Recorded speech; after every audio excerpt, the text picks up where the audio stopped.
Welcome back to another episode of the CSK8 podcast. My name is Jared O'Leary. Each episode of this podcast is either a solo episode where I unpack some scholarship in relation to CS education, or an interview with a guest or multiple guests. In this week's particular episode, I am unpacking a paper that is by Maya Israel, Quentin Wherfel, Jamie Pearson, Sadadine Shehab, and Tanya Tapia. Apologies if I mispronounce any names. This particular paper is titled Empowering K-12 Students with Disabilities to Learn Computational Thinking and Computer Programming. If I were to summarize this particular paper into a single sentence, I'd say that this short article provides some strategies to increase access and engagement among students with disabilities in CS education contexts. This particular episode pairs very nicely with the episode that released last week, which was the interview with Jesse Rathgeber, as well as the episode that unpacks the UDL framework, which is the Universal Design for Learning framework, and then even the interview with Andreas Stefik. I include links to all of those in the show notes, and if you click on the links to the article citations in the show notes, it'll take you directly to this particular paper, as well as to the Google Scholar profiles of the authors on this particular publication. You can find those by clicking the link in the description of the app that you're listening to this on, or by simply going to jaredoleary.com and clicking on podcasts. While you're on my website, you'll find hundreds, if not thousands, of free resources for CS educators and scholars, including a link to bootuppd.org, which is the free coding curriculum that I create for Scratch and Scratch Junior. All right, so at the start of this particular paper, the authors mentioned that there is a push for STEM-related fields, at least at the time of this publication, which was 2015, and computer science in particular, because there are many open jobs that are unfilled at this moment. So many people are encouraging computer science in K-12 context in order to fill these unmet jobs. Now, the authors also mentioned that there are many other important reasons to engage in computer science that are outside of just wanting to get a job, such as increasing collaborative problem solving, building higher order thinking skills, increasing positive attitudes about computer science and computing skills, and then creating real world contexts in which you can actually apply mathematics, algorithmic problem solving, collaborative inquiry, etc. Now, they cite several different authors on page 45 related to each of those, so if you're interested, check out those particular publications by those authors. So because in the last few years, computer science has a big push, and many educators who don't have a background in computer science are beginning to learn computer science, the authors argue that many teachers just simply don't know, well, what is computational thinking and computer programming? And in particular to this article, how do you teach computational thinking and computer programming to K-12 students who have disabilities? Here's a quote from page 46. Quote, for example, students with disabilities may struggle with abstract computing processes such as a multi-step procedure for using if-then commands, and with new vocabulary such as algorithm, end quote. And a little bit further down on page 46, quote, teachers working with students with disabilities must now consider how to best support their learners within these inclusive educational environments so that they can meaningfully engage in and benefit from computing education, end quote. So to address this, the authors provide some strategies to increase access and engagement in computing education. So the first one that they mention on page 46 is teaching computing through the UDL framework. And again, I include a link to a podcast that I did that unpacks that framework in more depth, so make sure you check that out in the show notes. However, here's a quote on page 46 that very briefly summarizes it. So quote, Universal Design for Learning, UDL, is an instructional planning framework for meaningfully engaging a range of learners, including students with disabilities, by proactively addressing barriers to learning, end quote. So in this article, they mentioned three particular principles that are central to the UDL framework. So the first one is that there are multiple means of representation. So here's a quote from page 46 that kind of summarizes what this looks like in K-12 CS context. Quote, depending on their needs, students can observe the teacher model the use of computing software, such as Scratch or Alice, see the code that the teacher created afterward, watch videos and demos of that code used online, or break apart existing code that their teacher modeled, end quote. So the second principle that they mentioned for UDL is that there are multiple methods of action and expression. Here's a quote that kind of summarizes this from page 47. Quote, there is not typically only one way of coding or demonstrating understanding of that code. Students can use programming software in different ways, including creating their own projects, replicating the teacher's program, expanding on the teacher's program, or using templates that the teacher created with partially created codes. They can also explain how they designed their program and provide directions to help peers replicate their programs, end quote. And then the third principle of UDL is that there are multiple ways to engage students. So the authors recommend providing choices for students that involve like the same skills that you would learn, but allow you to engage with those skills in different ways. and they recommend encouraging collaboration. Now, on page 48, there is a chart that talks about the UDL framework in terms of each one of these 3 principles. And in that particular chart, they have different categories under it. So, for example, under multiple means of representation, they discuss providing options for perception, providing options for language, mathematics, expressions, and symbols, and then providing options for comprehension. And for each one of those 3, they include multiple suggestions on how you can do that. They do the same thing for the second principle, which is the multiple means of action and expression. So they discuss how to provide options for physical action, options for expression and communication, and options for executive functions. And then they do that for the third principle, multiple means of engagement. So they provide some options for recruiting interest, sustaining effort and persistence, and then for self-regulation. So for each one of those, they have 2 to 3 different suggestions in there. So I recommend taking a look at the publication itself so you can take a look at each of those suggestions. So hopefully that served as a teaser to actually go and read this particular article. And if not, maybe these other suggestions will encourage you to do that. So the next thing that they recommend is to balance out explicit instruction with open inquiry activities. So they point out that some students are really good at following multi-step directions within some kind of a complex task or project, while others are less so. So here's a quote from page 48. Quote, "Explicit instruction can reduce students' frustrations in computational tasks because each step is explained concisely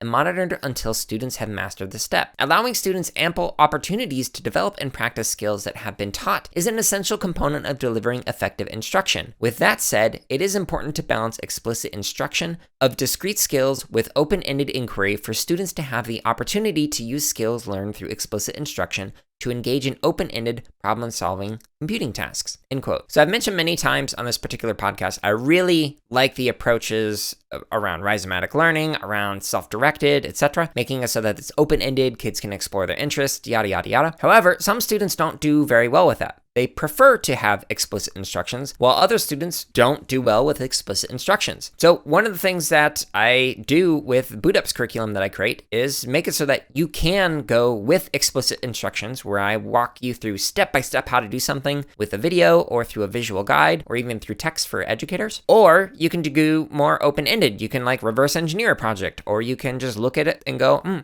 okay, I want to create my own version that is like a variation on this theme. So we encourage that in the lesson plans. This is a great form of differentiation, and because the resources are readily available there, if somebody is like midway through like an open-ended project and they're stuck on like, I don't know how to do this thing, you can give them an explicit instruction or a video resource or a visual guide or whatever to help some kids out. So rather than buying 100% into a particular method or approach or pedagogy, it's instead looking at each individual student and where they're at in that particular moment and trying to find a pedagogy that best aligns with that. So instead of saying, I'm 100% constructionist, I will never do explicit instruction, you could say, well, yeah, I prefer constructionist and it works well for most of my students, but some students in particular moments of time, it does not work well for them for whatever reason. And if you want to hear a little bit more about that, check out the interview I did with John Stapleton, which is titled CS Educator as Dungeon Master with John Stapleton. Or check out the Unpacking Scholarship episode that I did titled On Methodology and Computer Science Teaching as Critical and Reflective Praxis. Those are both very relevant to what I just mentioned. Now on page 49, they provide some examples of explicit instruction and computing education. So you can check out that particular table or figure to get some more ideas. Now, one of the interesting things that they note about like explicit instruction and open-ended projects is this particular quote from page 49. Quote, "It should be noted in computing, students will know if they used code as intended based on whether the inputted code produces the expected outcome. This is different from other areas of instruction, such as writing a grammatically correct paragraph, because in traditional instruction, the students may not always know if their work is correct," end quote. And that's an excellent point. So if you are unsure about engaging in some kind of open-ended projects, and you are new to computer science, know that students are constantly getting feedback every time they run or compile their program, because they'll immediately be able to figure out, oh, did it work as intended or not? All right, so the next strategy that they recommend is encouraging students to actually collaborate with each other and engage in cooperative learning. Now here's a quote from page 50 that explains why they recommend this. Quote, "It requires active student involvement and relies on student interaction as a primary means for promoting complex reasoning, critical thought, and the development of problem-solving skills. It can span across all grade levels from elementary through high school, and it fits well with the context of computing education. For example, teachers can form groups and assign roles for students to program. Roles could include animation leader, content leader, coding leader, and sound effects leader," end quote. Now the authors mention that this is important because some students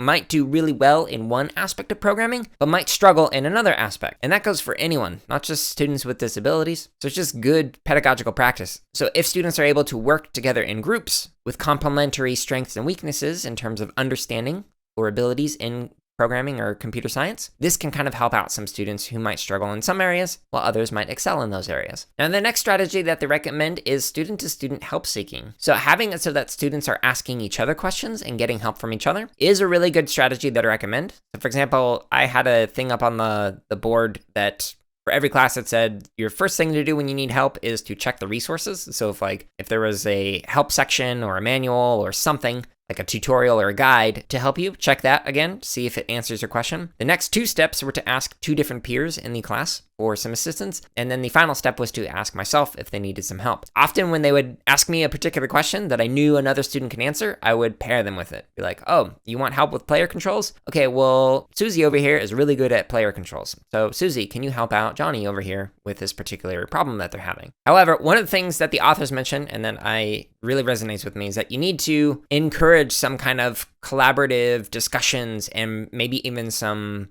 prompts or some frameworks for how to engage in this student-to-student, peer-to-peer learning and sharing. In particular, pointing out hey, don't just go over and solve the problem for them. Walk them through how they might be able to solve this. So ask some questions and things like that. So the authors mention a particular framework by Park and Lash. And so this particular framework asks some questions. So here are the 4 questions, and this is from page 50. Quote, what are you trying to do? What have you tried already? What else do you think you can try?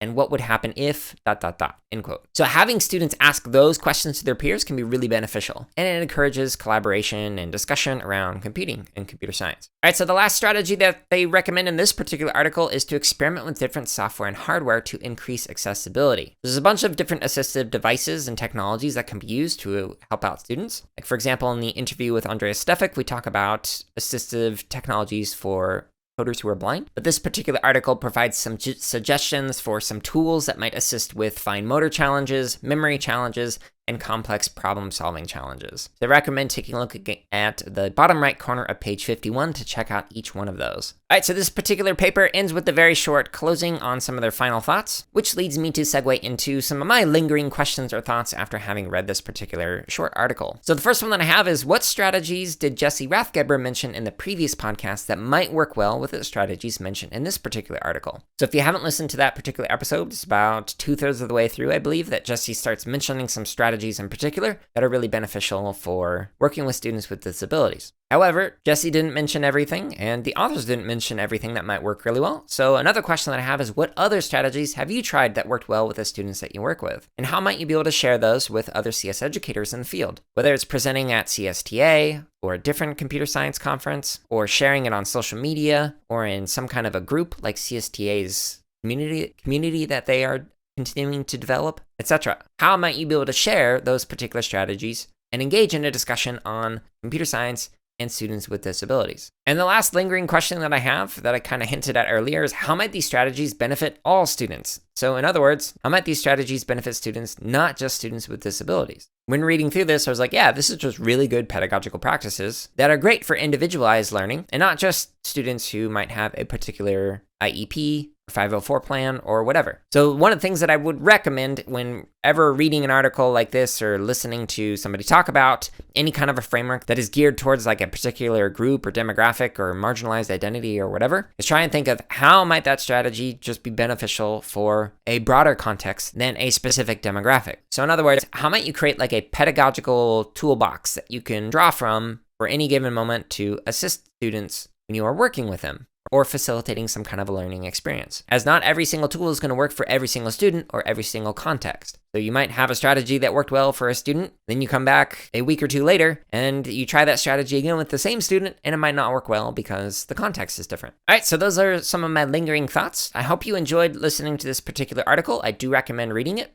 and I include links to it directly in the show notes at jaredoleary.com. If you enjoyed this episode, please consider sharing it with somebody or providing a review on whatever platform you're listening to this on. I ask that because it simply helps others find it, because it gets promoted more on whatever platform you're listening to this on. Stay tuned next week for another episode, and thank you so much for listening to this week's episode. I hope you're all staying safe and are having a wonderful week.